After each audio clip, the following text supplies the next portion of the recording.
எனக்கு 86 வயதாகிறது. சமீபத்தில் என் மனைவி இறந்துவிட்டார். அதனால் நான் என் தனிமையை கொல்ல விரும்புகிறேன். என்னை மேம்படுத்திக் கொள்ள விரும்புகிறேன். அடிப்படையில் நான் ஒரு ஆக்ரிலிக் மற்றும் சாஃப்ட் பாஸ்டல்ஸ் மைடி ஓவியம் மற்றும் புகைப்படக் கலைஞரும் கூட. புதிய விஷயங்களை கற்றுக்கொள்வது எனது பொழுதுபோக்கு. எனக்கு ஓவியம் கார்த்தி என்ற பெயரில் யூடியூப் சேனல் இருக்கிறது. 1993 அடோப் போட்டோ ஷாப் பதிப்பு 2.1 ஐ அறிமுகப்படுத்தியது. அந்த நேரத்தில் நான் ஒரு மேக் கணினி மாடல் 1700 AVI வாங்கினேன். எனவே அடோப்பில் பட செயலாக்கத்தை தொடங்கினேன். 1997 என் மகனின் திருமண நாள் வந்தது. அந்த நிகழ்விற்காக நான் ஒரு வித்தியாசமான அழைப்பிதழைச் செய்ய விரும்பினேன். கோயம்புத்தூரில் உள்ள எனது சிறந்த நண்பர்களில் ஒருவர் திரு மருதாச்சலம்.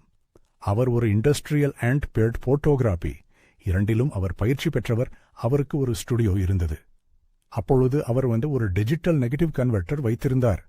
அந்த நேரத்தில் அது அவ்வளவு நெகிழ்வான அச்சிடுதல் மற்றும் வண்ண இங்க்ஜெட் அச்சுப்பொறி இல்லாத காலம்.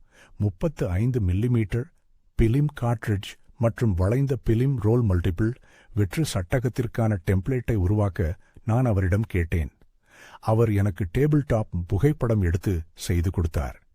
எனக்கு டிஜிட்டல் கலர் ரெண்டரிங் நெகட்டிவ் கொடுத்தார். எதிர்மறை படமும். பின்னர் நான் போட்டோஷாப் மென்பொருளைக் கொண்டு கையாண்டேன். திருமண தலைப்பு 3D ஸ்டார்டா ஸ்டுடியோ ப்ரோ இல் உருவாக்கப்பட்டது. பின்னர் சமீபத்தில் AI போட்டோஷாப் மற்றும் நானோபனானா கூகிள் லேப் போன்ற பிற பயன்பாடுகள் அனைத்தும் என் அறிவை மேம்படுத்த எனக்கு உதவியது. நான் இதை VEO 3 ஐ உருவாக்கினேன். எனவே எனக்கு உதவியவர்களுக்கு நன்றி. மீண்டும் ஒருமுறை நன்றி. எனது கடந்த கால நினைவுகள், சில நினைவுகள் ஒருபோதும் மங்காது. எனக்கு உதவியவர்கள் image edit mister David Smith அவர்களுக்கும் நன்றி.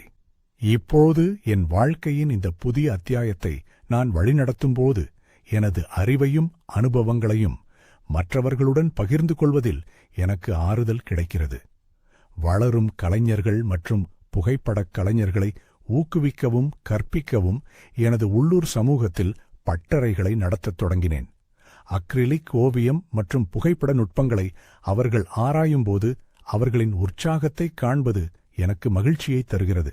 எனது யூடியூப் சேனலான ஓவியம் கார்த்தி ஐ மீண்டும் பார்வையிடவும் பயிற்சி வீடியோக்களை உருவாக்கவும் எனது கலைப் பயணத்தை காட்சிப்படுத்தவும் முடிவு செய்தேன். இந்த வீடியோக்களில் கலையின் தொழில்நுட்ப அம்சங்களை மட்டுமல்ல, ஒவ்வொரு படைப்புக்கு பின்னால் உள்ள உணர்ச்சி மற்றும் தனிப்பட்ட கதைகளையும் பகிர்ந்து கொள்ள இலக்கு வைத்துள்ளேன். பார்வையாளர்கள் தங்கள் நினைவுகளையும் உணர்வுகளையும் கலை மூலம் படம் பிடிக்க ஊக்குவிப்பது முக்கியமானதாக தெரிகிறது. குறிப்பாக தெரிகிறது புதிய தொழில்நுட்பம்.